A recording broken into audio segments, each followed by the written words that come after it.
Hi everyone, I'm going to read you my college essay for my criminal justice course. It is about Bernardine Dohrn, a former radical group activist.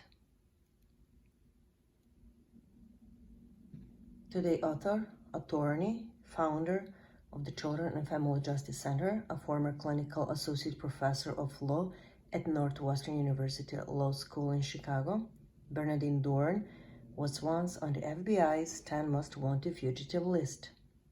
As a notorious radical activist, Dohrn had a turbulent past. Since her early 30s, she was a member and one of the leaders of a radical wing of Students for Democratic Societies, later on known as Weathermen and Weather Underground Organization.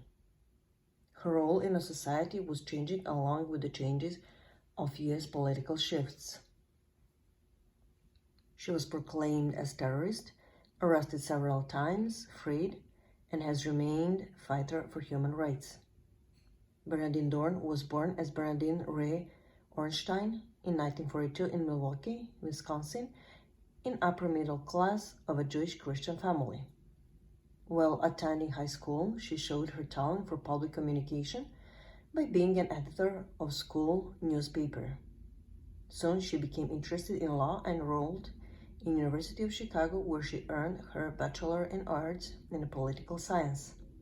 Before earning her Doctor of Jurisprudence degree from law school at the same university in 1967, Dohrn was already activist of Students for Democratic Society with desire for social and political change in the United States. Dohrn also was the first student organizer for the National Lawyers Guild, and decades later, in 2017, she was awarded for her contribution. Quotes: "This year, the National Lawyers Guild is honoring Bernardine Dohrn for the Kinoy Award at our annual celebration. We are grateful for her steadfast and decades-long commitment to the struggle for justice and global equity, and her tireless mentorship of the next generation of people's lawyers. During the period of the civil rights movement and the Vietnam War, a small group of students believed that peaceful protests for human rights and anti-war demonstrations would be ineffective. Therefore, they decided to take activism on a higher level. In the late 1960s, Dohrn became one of the leaders of Students for Democratic Society and later Weathermen. The group members were very well organized and committed many violent acts. In June 1969, Dohrn, along with her future husband Ayers and 9 other members, issued 16,000 words manifesto entitled, "You don't need a weatherman to know which way the wind blows," in new left notes. At the beginning, they stated their concern. Quotes: "The very first question people in this country must ask in considering the question of revolution is where they stand in relation to the United States as an oppressor nation, and where they stand in relation to the masses of people throughout the world whom U.S. imperialism is oppressing. The primary task of revolutionary struggle is to solve this principal contradiction on the side of the people of the world. It is the oppressed peoples of the world who have created the wealth of this empire, and it is to them that it belongs." From archive.org. With this manifesto, they try to explain to citizens that the United States as an imperialistic country is not great as it is presented to public. They believe that the main struggle in the world is between the U.S. imperialism as the most powerful country in the world, which controls the world's political matters, and the national liberation. Their goal was to destroy U.S. imperialism and achieve communism, which unfortunately never happened. They were also supporting Black liberation and were against white supremacy.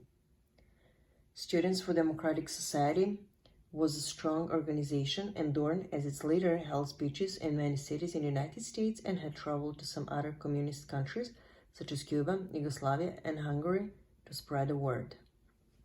During 1960s, Students for Democratic Society was the largest and very influential radical student organization. Members were inspired by the civil rights movements, economic justice, equality, and peace.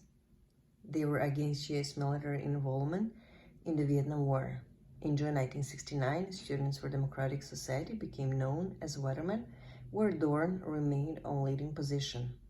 In October of the same year, she led the riots, Days of Rage, in Chicago. In May 1970, Bernardine Dohrn publicly announced a declaration of war on the United States government. She recorded the declaration and sent it to the New York Times. That was the first communication from Weather Underground. In the declaration, she stated that they are not hiding, but that they are invisible and that they would never live peacefully under the system. Hence, the revolutionary violence is the only way to achieve their goals, to protect youth from being the government's marionettes and to help Black people fight for their rights.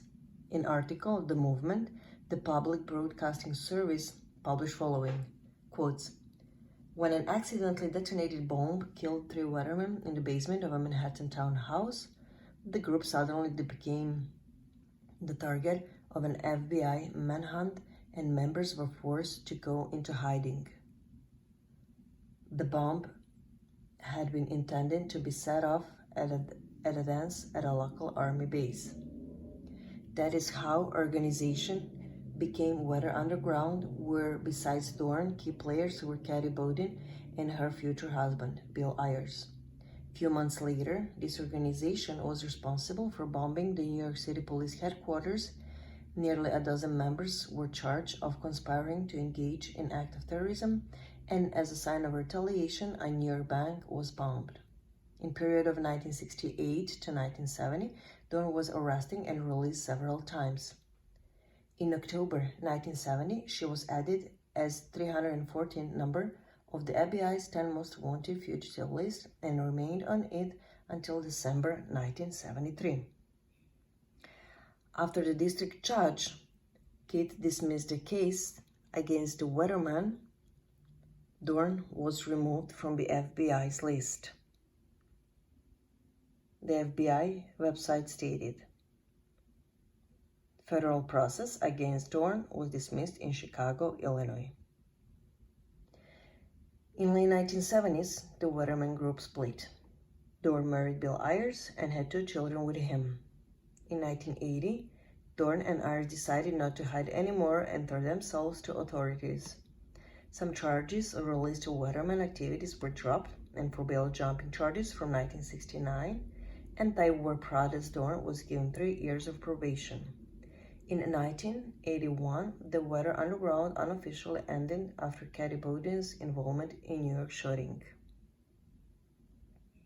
A decade later, in 1991, despite her turbulent past, Dohrn was hired as clinical associate professor at Northwestern University of Law in Chicago, where she remained until 2013. Dohrn was also one of the founders of the Children's and Family Justice Centers in the Bloom Legal Clinic at Northwestern Law. The mission of the center is to support the legal needs to adolescents and their families.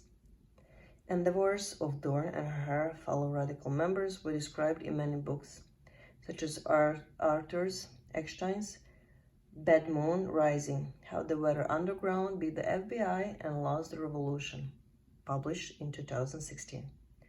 The book was based on interviews and thousands of pages of FBI's documents. Eckstein's thoroughly described Weathermen's engagement in serious ideology-driven violence and how FBI failed to capture its members. In 2009, Ayers and Dohrn published Race Course Against White Supremacy. In this book, they wrote their lives as parents, teachers, reformers, about confrontations with authorities during the Vietnam War period and about racism, and argued that white supremacy as the dominant political system in the United States is still present. Along with her husband Ayers and Jeff Jones Dorn co-edited Sing a Battle Song, the revolutionary poetry statement and communique of the Weather Underground, 1970 to 1974. The book was published in 2006. Also, Dorn was co-editor of the book A Century of Juvenile Justice, published in 2002. Dorn, along with her husband Iris and many other young people during 1960s and 1970s, did not support the US ideology. There were many wrong things that United States officials had done which caused rage and protests, mostly organized by young people. Although Dorn did not like her country and had a turbulent past, she still resides in the United States and benefits from it. There are not many people who were notorious leaders of anti-government groups, pursued terrorists who were on FBI's most wanted list, and who, after all, continued influence through getting legal job at a university, who are co-authors and co-editors of many books, who are public speakers and board members of numerous human rights committees. At the end, Dorn is one of the lucky radicals who is still free and influential.